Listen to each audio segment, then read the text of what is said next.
Hi అండి. Welcome to my channel veggies mania. ఈరోజు మన రెసిపీ వినాయకుడికి ఎంతో ఇష్టమైన వెలక్కాయతో పెరుగు పచ్చడి.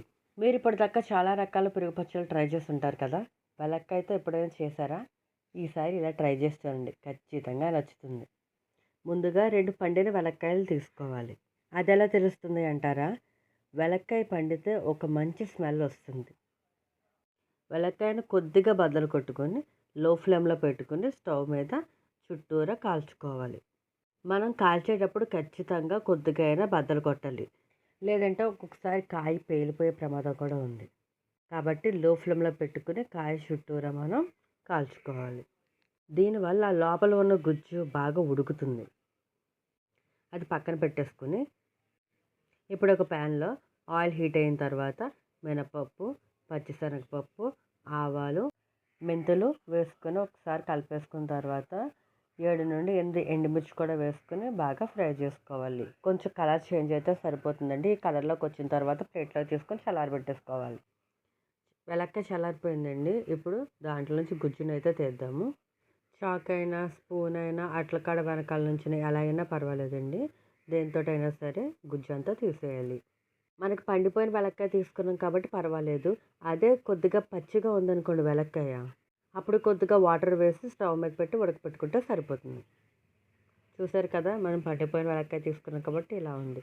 ఇది ఒక మిక్సీ జార్లో వేసుకుని 7 నుండి 8 పచ్చిమిరపకాయలు వేసుకోవాలి. మీ కారానికి తగ్గట్టుగా వేసుకుంటే సరిపోతుంది. ఇప్పుడు దీనిలోనే కొద్దిగా పసుపు, అలాగే మన టేస్ట్కి సరిపడా సాల్ట్ కూడా వేసుకుని మిక్సీ పెట్టేసుకోవాలి. పూర్తిగా పేస్ట్ చేసుకోకూడదండి, వాటర్ తక్కువ పోసుకొని గ్రైండ్ చేసుకోవాలి. చూసారు కదా, మనం మిక్సీ చేసుకున్నాక ఈ విధంగా అయితే ఉంటుంది. ముందుగా మనం ఉప్పు తీసుకుని ఆడుకున్నాం కదా, ఆ కారం, అలాగే పెరుగు పచ్చడికి కావాల్సిన పెరుగు కూడా తీసుకున్నాం. మనం మిక్సీ చేసుకున్న దాన్ని అంతా కొంచెం కొంచెంగా మనకు పెరుగులోకి తగ్గట్టుగా వేసేసుకుని కారం కూడా వేసుకుని కలుపుకోవాలి. వెలక్కాయ ఆరోగ్యానికి చాలా మంచిదండి. చిన్నవాళ్ళైనా పెద్దవాళ్ళైనా అందరూ తినచ్చు. ముఖ్యంగా స్త్రీలకి చాలా మంచిది. పూర్తిగా లోపల లంప్స్ లేకుండా కలిపేసుకోవాలి.